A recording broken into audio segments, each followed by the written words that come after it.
The romance genre is just this absolute juggernaut. We're talking about $1 billion industry that completely dominates the bestseller lists year after year.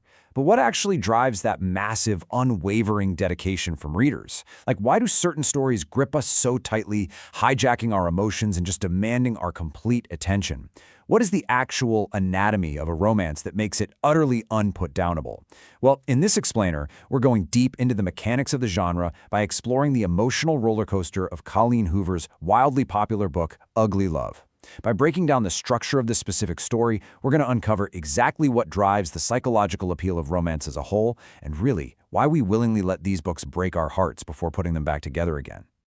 Think about the last time you picked up a top-tier romance. You already know the drill, right? It's been described perfectly as intense, a little frustrating, and almost impossible to put down once you start. And that perfectly encapsulates the brilliant paradox of a great romance narrative. We actively seek out stories that frustrate us. We crave that concept of angst as a literary device. We literally want characters who make us want to pull our hair out because that very frustration is the engine of delayed gratification. It creates this psychological tension that is just intoxicating. It grabs your attention immediately, turning the simple act of turning a page into a desperate, burning need to see that tension resolved. So to understand how that specific frustration is built, we have to look at the setup and the tropes at play. The story kicks off when our protagonist, Tate, moves to San Francisco and instantly hits it off with Miles. He's her brother's best friend, he's a pilot, he's fiercely quiet, and, most importantly for our story, he's clearly carrying a massive amount of emotional baggage. Now, despite this undeniable, sparking chemistry between them, Miles throws up an immediate roadblock. He absolutely does not do relationships. This is your classic emotionally unavailable or wounded hero trope, and honestly, it's absolute catnip for romance readers. The core appeal here is the ultimate fantasy of being the one single person special enough and patient enough to break through those impenetrable walls. Okay, so because of all this heavy baggage, they decide to navigate their intense attraction by coming up with an arrangement. Two very strict rules are established to govern their dynamic. Rule number 1, Tate cannot ask about his past.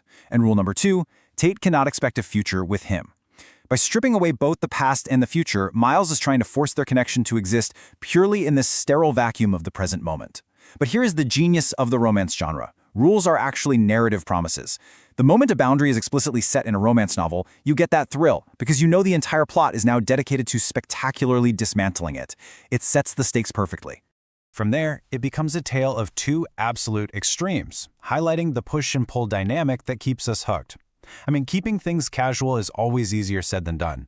On one hand, we see human nature naturally taking its course. Tate inevitably starts catching real feelings. You can't help but feel for her as she gets closer, more vulnerable, and way more invested.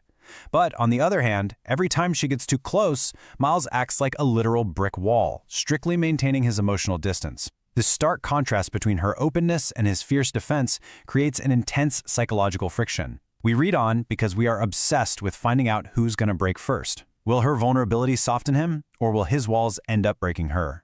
The crucial point in understanding this addictive tension, and really the appeal of the entire genre, is figuring out exactly why Miles is acting like a brick wall. In a satisfying romance, a character can't just be guarded or stubborn for no reason. There has to be a dark moment or a deep wound anchoring that behavior. That's what provides the emotional realism that elevates the story. A romance hero's unavailability has to be rooted in a trauma that deeply justifies their defensive posture. Eventually, the story peels back the layers, and we uncover the devastating truth causing this fierce protection of his emotions. The origin of this trauma takes us back 6 years. Miles was deeply, happily in love with a girl named Rachel. Together, they had a beautiful baby boy named Clayton. But then, a horrible, unthinkable accident occurs. In the aftermath of this tragic day, Miles survives, but he loses his infant son. It is completely devastating. Uncovering this tragic backstory completely rewards the reader's patience, though, because it instantly reframes everything we thought we knew about his quiet nature and his coldness. He isn't just trying to be a casual, aloof bachelor. He's a man completely broken by an unimaginable loss. Suddenly, our sheer frustration with his behavior melts into profound empathy. Devastated by this profound loss and consumed by survivor's guilt, Miles basically formed a deeply ingrained core belief. He convinced himself that loving anyone ever again would only lead to more pain. To protect himself from ever feeling that level of agony a second time, he chose to shut his emotions down completely. He forbade Tate from asking about his past because it's a graveyard, and he forbade her from expecting a future because he genuinely believed he was completely unworthy of one. The psychological appeal here for us as readers is witnessing a character who fundamentally believes they do not deserve happiness. The emotional hook is our desperate, overriding desire to see them proven wrong. So to find any kind of peace, Miles has to undergo a massive transformational arc. And this is where the romance genre transcends just being a love story. It becomes a story about internal growth. First, Miles has to face the hardest, most impossible realization. Holding on to his intense grief isn't a lifeline to his son, and it isn't bringing Clayton back. Next, he has to actively stop running from his tragic past if he wants any shot at a real life. And finally, the ultimate breakthrough. He has to find the bravery to let Tate in. Watching a character navigate these monumental internal steps, learning that vulnerability is actually a strength, not a weakness, is the true engine that drives the romance genre forward. By doing the agonizing work of facing his past, Miles is finally able to choose a future. He stops fighting his profound feelings for Tate, allowing that impenetrable brick wall to finally crumble. From there, they build a real life together, eventually getting married and starting a brand new family of their own.